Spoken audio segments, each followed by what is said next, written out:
সময়টা যেন কোনোভাবেই ভালো যাচ্ছে না মেসি ও আর্জেন্টিনার।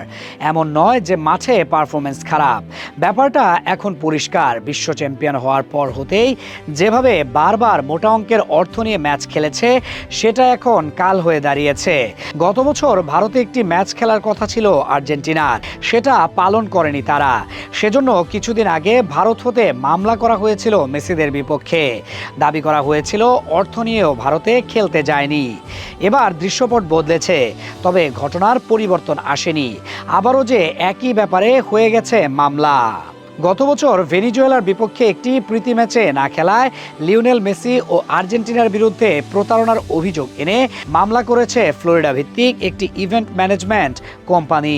তাদের দাবি, চুক্তি অনুযায়ী অন্তত 30 মিনিট মাঠে থাকার কথা থাকলেও মেসি খেলেননি, ফলে তারা বড় আর্থিক ক্ষতির মুখে পড়েছে।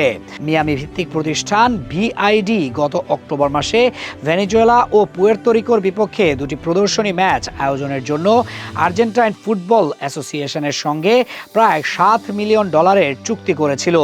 সেই চুক্তির শর্ত অনুযায়ী ইনজুরি না থাকলে মেসির 2 ম্যাচে অন্তত 30 মিনিট করে খেলার কথা ছিল। তবে ভেনিজুয়েলার বিপক্ষে সেই ম্যাচে মেসিকে মাঠে নয়, দেখা যায় দর্শক সারিতে।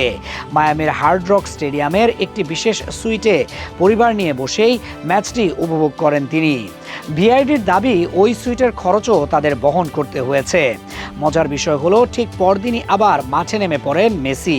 ইন্টার মায়ামির হয়ে আটলান্টা ইউনাইটেডের বিপক্ষে MLS ম্যাচে 2টি গোল করে 4-0 ব্যবধানে দলের জয়ে গুরুত্বপূর্ণ ভূমিকা রাখেন তিনি।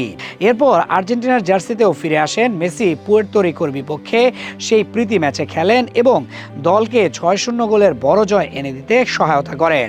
মামলায় আরেকটি গুরুত্বপূর্ণ অভিযোগও তুলে ধরেছে ভিআইডি। তাদের দাবি, পুয়ের্তো রিকোর বিপক্ষে ম্যাচটি মূলত শিকাগোর বড় ভেন্যু সোলজার ফিল্ডে আয়োজনের কথা ছিল, যেখানে প্রায় 61,500 দর্শক ধারণ ক্ষমতা রয়েছে। কিন্তু শেষ মুহূর্তে ভেন্যু বদলে সেটি নেওয়া হয় ফোর্ট লডারডেলের ছোট চেজ স্টেডিয়ামে, যার আসন সংখ্যা মাত্র 21,550। ভিআইডির ভাষ্য অনুযায়ী ভেন্যু পরিবর্তনের এই সিদ্ধান্তের কারণে টিকিট বিক্রি কমে যায় এবং এতে তাদের $10 লাখ বেশি আর্থিক ক্ষতি হয়। মাঠ বদলের কারণ নিয়েও দুই পক্ষের বক্তব্য ভিন্ন।